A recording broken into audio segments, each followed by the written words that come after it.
Best places to visit in Trinidad and Tobago. At just 42 kilometers long and around 14 kilometers at its widest point, Tobago is a breeze to roam around.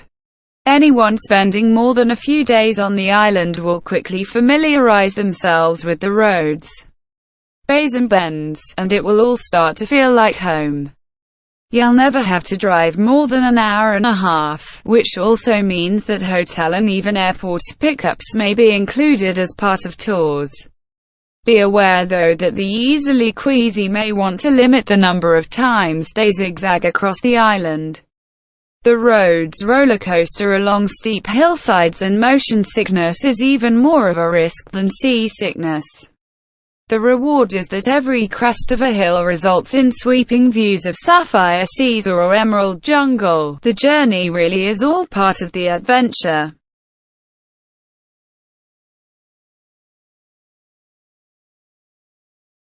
1. Pigeon Point Beach. Welcome to Pigeon Point Beach, the most famous and acclaimed coastal spot in all of Trinidad and Tobago. A small thatched cabana stands on a rickety driftwood pier above the aquamarine waters of Tobago's Caribbean reefs. Fat coconut palms sway in the trade winds and rugged clusters of rocks emerge from the jungle, peppering the powdery, talcum sand at either end.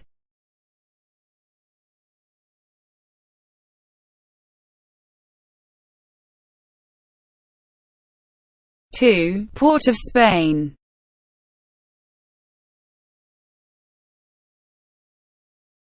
Capital of the nation, this bustling business center boasts many fine examples of colonial-style architecture as well as a few touristy things to do if you're staying here for a few days.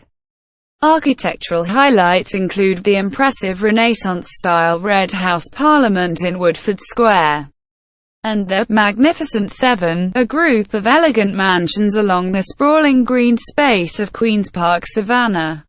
Near this park, you will also find the Royal Botanic Gardens, bordering the President's Grand Residence, and the National Museum and Art Gallery, with exhibits on local art, history, and culture.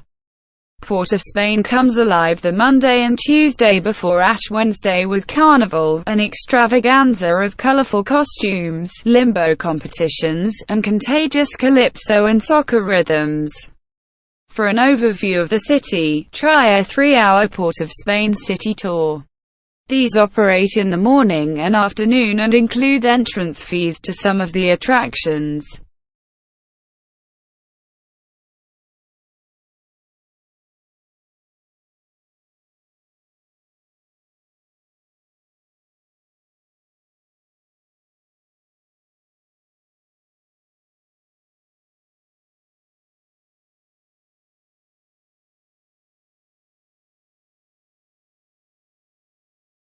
Three. Maracas Bay.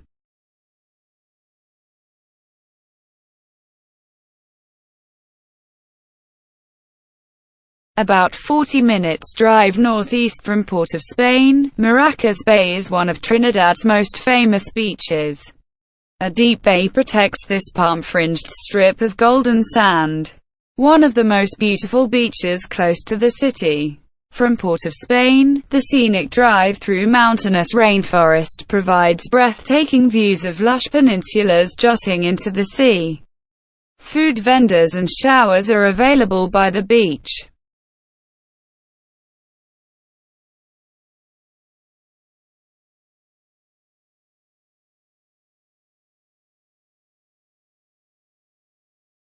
Four. Acerite Nature Center and Lodge. A paradise for birders, the Acerite Nature Center and Lodge encompasses 1,500 acres of dense forest in the Arima and Aripo valleys. Hummingbirds, wood creepers, pygmy owls, trogons, and the rare nocturnal oilbird are just some of the avian species spotted at this former cocoa, coffee, and citrus plantation. You can sign up for a birding tour Enjoy lunch or high tea on the veranda, or stay at one of the cottages here. Income from guests funds conservation of the surrounding forest, new land purchases, and environmental educational programs. Fans of hummingbirds will also love Yared Hummingbird Sanctuary, deep in the Maracas Valley. Your entrance fee includes an informative presentation by the owner, the chance to photograph the hummingbirds while they feed, and a light snack, but you need to make reservations in advance.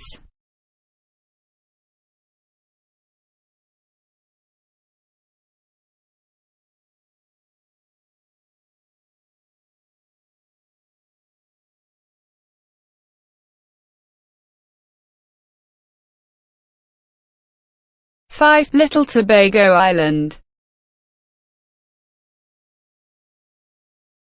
On the east end of Tobago, across from Speyside, Little Tobago Island is an uninhabited bird sanctuary with several kilometers of trails. The most spectacular views are from the hills overlooking the seaward direction, where red-footed boobies and frigate birds swoop in large flocks.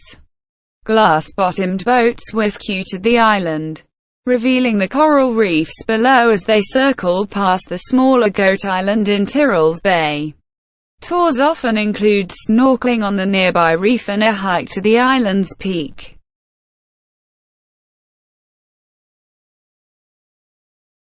6. Coroni Bird Sanctuary.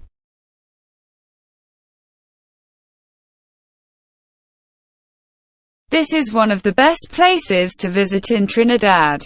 The bird sanctuary has a lot of birds and it is a heaven for all the nature lovers and those who love to listen to the sweet chirping sound of the birds.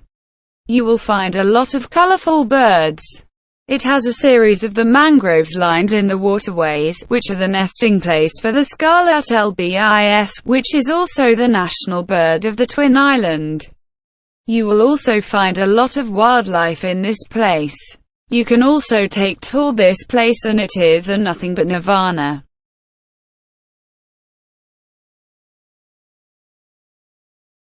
7. Buku Reef.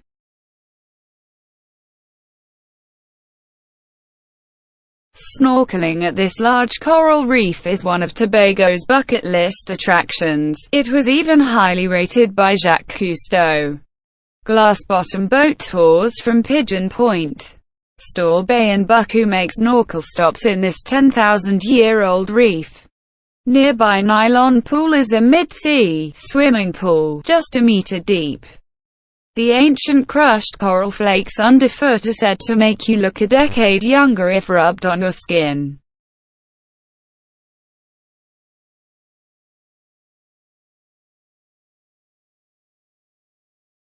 8. Englishman's Bay.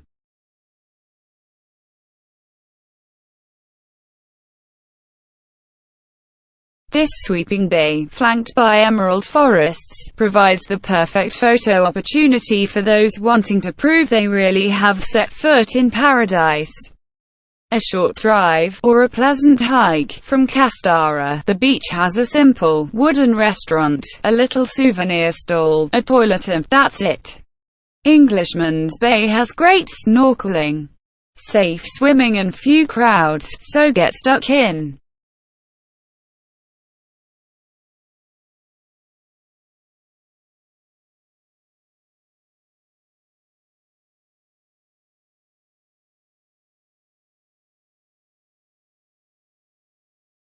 Nine. Argyle Waterfall.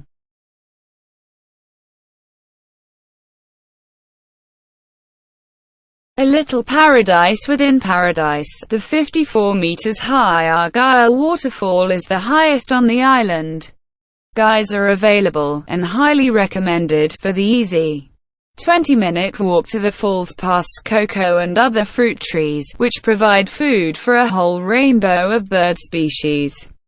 Cool off in the fresh water once you arrive, and hike up to the second tier for a natural jacuzzi, or the third, which you can climb behind.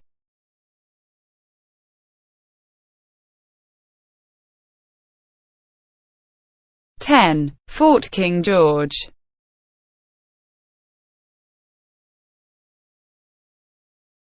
On the grassy tops of a hill above Scarborough, between verdant pockets of cabbage palms and cocoa trees, the remains of the archipelago's most impressive fortress still crown the coast. Built in the middle of the 18th century, the site was razed by the British to secure Trinidad and Tobago against French attack. The French did manage to conquer the citadel, however, and by the 1790s the fort had changed hands. Today, the historic messroom and old cisterns can be seen, along with the cannons that once defended the bay below against oncoming frigates and caravels.